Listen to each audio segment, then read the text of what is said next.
Bahujan Samaj party की तरफ Bahujan Samaj party को जिता करके मेरी उम्मीद पूर्णता है कि 50 से 60 सीट पूरे देश से हमें मिल जाएंगी जी।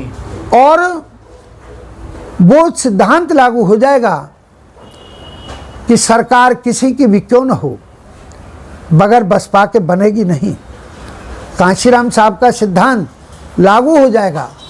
मान्य बहन जी ने फॉर्मूला ड्राइव कर छोड़ा भी है जी। क्या कि 10% of the house 10% of the house जिसके पास सांसद होंगे तो फिर कोई आदमी कोई भी इस तरह का प्रस्ताव संसद में ला नहीं पाएगा जो जन कल्याण के रत्ती भर भी विरोध में होगा, क्योंकि उसके खिलाफ अविश्वास प्रस्ताव पारित किया जा सकता है। तो इसलिए बहुजन समाज पार्टी की तरफ रुझान है और माननीय बहन जी ने ये सिद्ध करके दिखा दिया था उत्तर प्रदेश में जी जी। कि जब माननीय बहन जी उत्तर प्रदेश में मुख्यमंत्री रही और वो दौरे पर जाती थी, अपने जिला स्तर के दौरे पर जाती थी, तो वहाँ का चाहे वो कमिश्नरी स्तर का जिला हो अथवा केवल मात्र जिला हो, तो वहाँ का डीएम, वहाँ का एसएसपी, एसपी, वहाँ के एडीएम, वहाँ का कमिश्नर जो अपने में स्वयं में आईएएस होगा, ये सारे लोग हनुमान चालीसा पढ़ने लग जाते थे और बोलते थे जय जय जय हनुमान गोसाई मायावती से जान बचाएं। तो मायावती जी कोई डर का कोई बहुत बड़ा गुब्बारा नहीं थी, लेकिन मामला क्या है कि बहन जी अनुशासन और प्रशासन में इतनी दक्ष थी, वो ये जानती थी कि साधारण जनता की समस्या का निदान इस डीएम के पास है, इस एसएसपी के पास है। अगर यही नहीं सुनेगा जनता की बात तो जनता परेशान रहेगी। इसलिए मैं सीधा क्यों न डीएम को बात करूं, क्यों न एसएसपी से जवाब तलब करूं कि भाई ये तुम्हारे ज़िले में क्या हो रहा है। इसलिए अनुशासन प्रशासन में तभी तो बसपा का वो नारा हुआ ना कि बीएसपी का ये पैगाम, स्वच्छ प्रशासन उम्दा काम, देश उन्नति का सही इलाज केवल बीएसपी के पास। तो ये जो नारे हैं, या माननीय बहन जी ने जब मुझे भी दिल्ली प्रदेश पर वाम सेव का प्रभारी नामित किया, तो मेरा तो वो संदेश वाम सेव वाला, वाम सेव की जो सच्ची और अच्छी परिभाषा है, सत्य परिभाषा है क्या कि वाम सेव की यह पहचान जो दे बसपा को सम्मान, वो पूरे देश में गया है। अभी मैं जिस चैनल से जुड़ा हुआ था वहाँ पर एमपी के लोग भी थे जुड़े हुए, वहाँ पर उड़ीसा के लोग भी थे, वहाँ पर बिहार के लोग भी थे, वहाँ पर दिल्ली के भी लोग थे, वहाँ पर नॉर्दर्न इंडिया के लोग भी थे। हम 5 लोग जुड़े थे और 5 लोगों ने उस बात को बाकायदा ये माना कि हाँ बात सही है।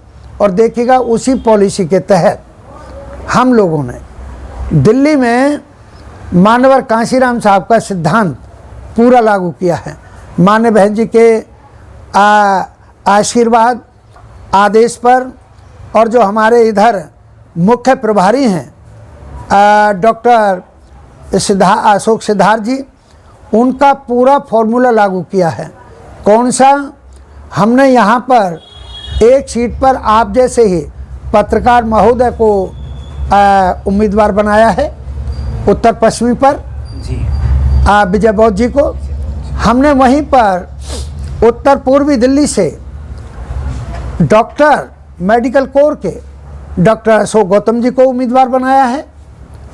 और वहीं पर नई दिल्ली लोकसभा क्षेत्र से तो आप और ताज्जुब करोगे, जो अभी मैंने जो कहा था दिल्ली सरकार के जो मुख्यमंत्री हैं जिन्होंने मुख्यमंत्री पद की शपथ लेते वक्त ये कहा था कि हम तो आरएसएस के मूल हैं, मेरे पिताजी रहे हैं।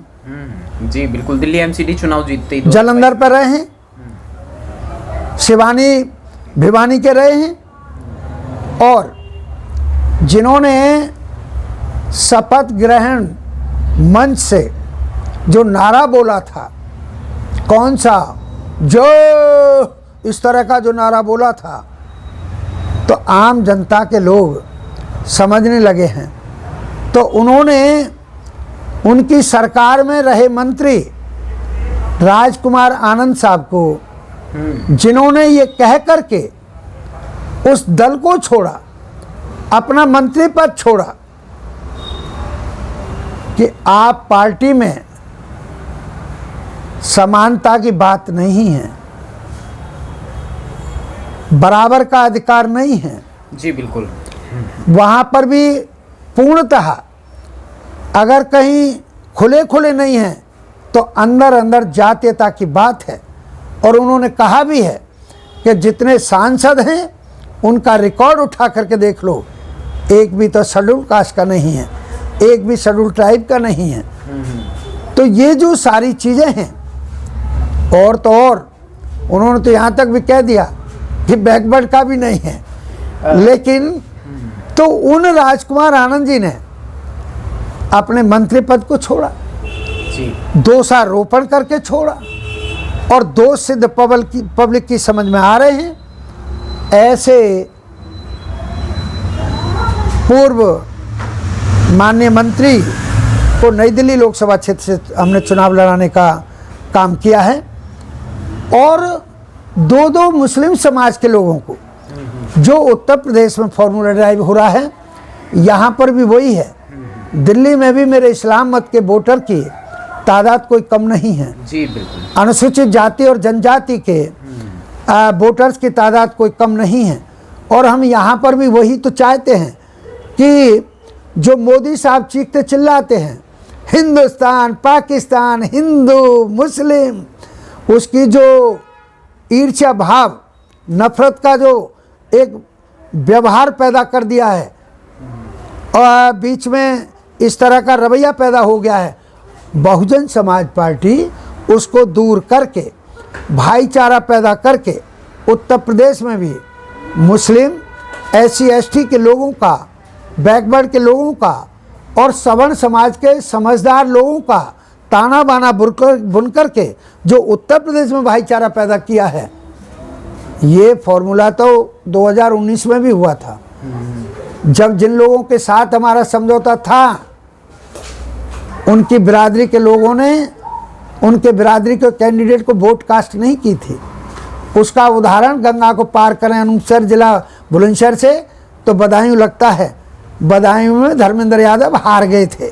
अगर यादव ने यादव को वोट कास्ट किया होता, मेरे से जब कॉमर्शियल चैनल के एंकर ने जब बात की कि वो तो आपके मददगार हैं, ना वो अपनी मदद नहीं कर पाए कि तो आपको 10 मिली। हाँ 10 मिली, हमारे उससे मिली, आइडियोलॉजी से मिली कि जहाँ पर इस्लाम मत के लोगों का, बैकवर्ड के समझदार लोगों का, सर्व समाज के समझदार लोगों का और SC ST के लोगों का कम्पैक्ट रहा, मजबूत गठबंधन रहा, जातीयता के आधार पर, वर्ग के आधार पर, और वोट पड़ गई, वहाँ चाहे सपा का था चाहे बसपा का था, वो कैंडिडेट जीता था। नहीं तो बदायूं पर धर्मेंद्र यादव हार करके बीजेपी की संघमित्रा जीती थी। तो ये सारी चीज़ें सिद्ध कर चुके हैं। और वहीं पर जो साहब का एक सिद्धांत था, माननीय बहन जी ने साहब की शिष्या बनने पर गर्व महसूस किया है। उन्होंने अपने मुखार बिंदु से कई बार बोला है। तो माननीय बहन जी भी राजनीतिक क्षेत्र में बिल्कुल